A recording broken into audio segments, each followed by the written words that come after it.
Martin, toi, qu'est-ce que tu fais de ce titre 2022-2023 du Paris Saint-Germain? En fait, c'est toujours le même problème. C'est-à-dire que c'est le même problème que l'an dernier, où c'est à l'été 2021 où Paris avait bâti une équipe de All-Star avec Ramos, Messi, Donnarumma et compagnie. Et le vrai problème aujourd'hui, c'est l'écart qu'il y a entre l'équipe qui n'a jamais été aussi bien armée et ce qu'elle propose sur le terrain. Moi, je pense que le collectif n'a jamais été aussi peu respecté que cette saison du côté du Paris Saint-Germain, qu'on s'en sort comme l'an dernier avec et grâce à un énorme Kylian Mbappé, et que donc ce 11e titre, qui est un record qui devrait être fêté, qui devrait être célébré comme il se doit. Imaginez, il n'y a jamais un club français qui a été 11 fois champion de France.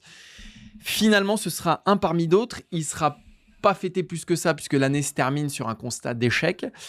Et que voilà, il y a trop d'écart entre l'effectif du Paris Saint-Germain et les autres. C'est un écart qu'on n'a retrouvé ni sur le terrain, ni au classement finalement, puisqu'à 2 journées de la fin, ils ne sont pas encore champions. Et elle est là, l'ombre. Qu'est-ce qu'on va retenir de cette saison du Paris Saint-Germain? On va retenir le nombre de défaites, 8. C'est un record pour un Paris Saint-Germain champion.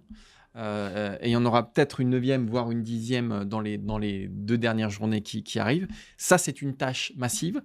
On retiendra aussi effectivement la démonstration de force à Marseille, la victoire face à Lille complètement rocambolesque. Cette victoire face à Lille, pour moi, elle dit tout de ce Paris Saint-Germain-là. C'est-à-dire qu'il a su se bouger quand il fallait se bouger, mais globalement, il a été feignant.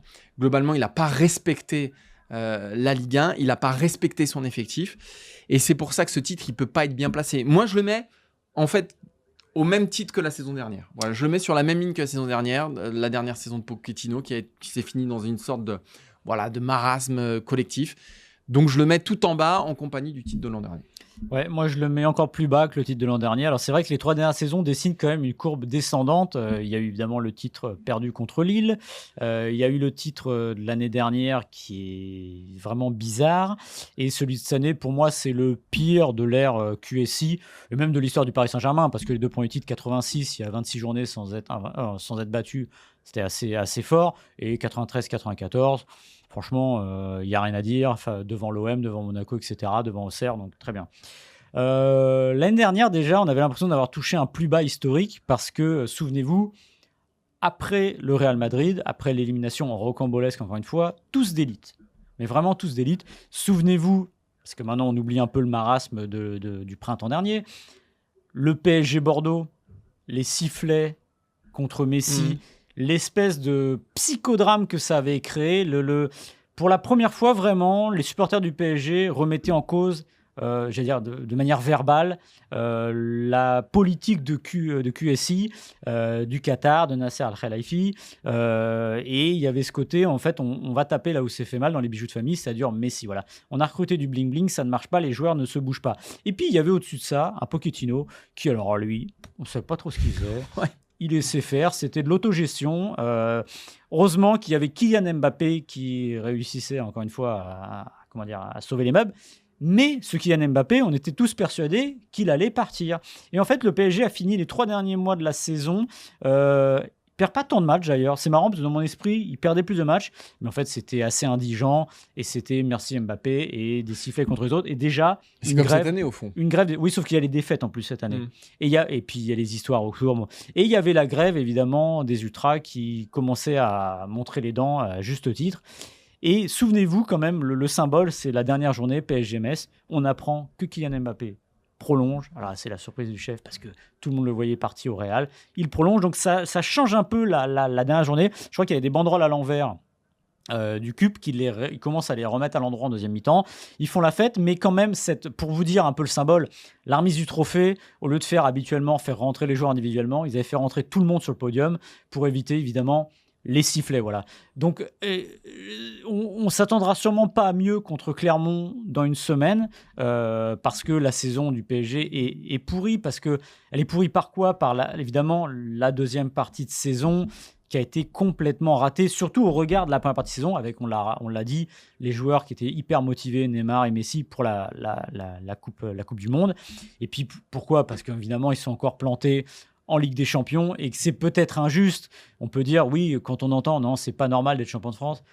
Bah si, malheureusement, pour une équipe comme ça, c'est normal. Et dans l'histoire du championnat de France, il y a sans très, très, très, très peu d'équipes qui ont donné aussi peu avec autant. Et quand je dis que c'est un des pires de l'histoire du championnat de France, c'est aussi ça, parce que vous allez me dire, oui, mais Lens 98, on en fait quoi? Bah oui, mais sauf que Lens, ils n'ont pas les moyens du PSG.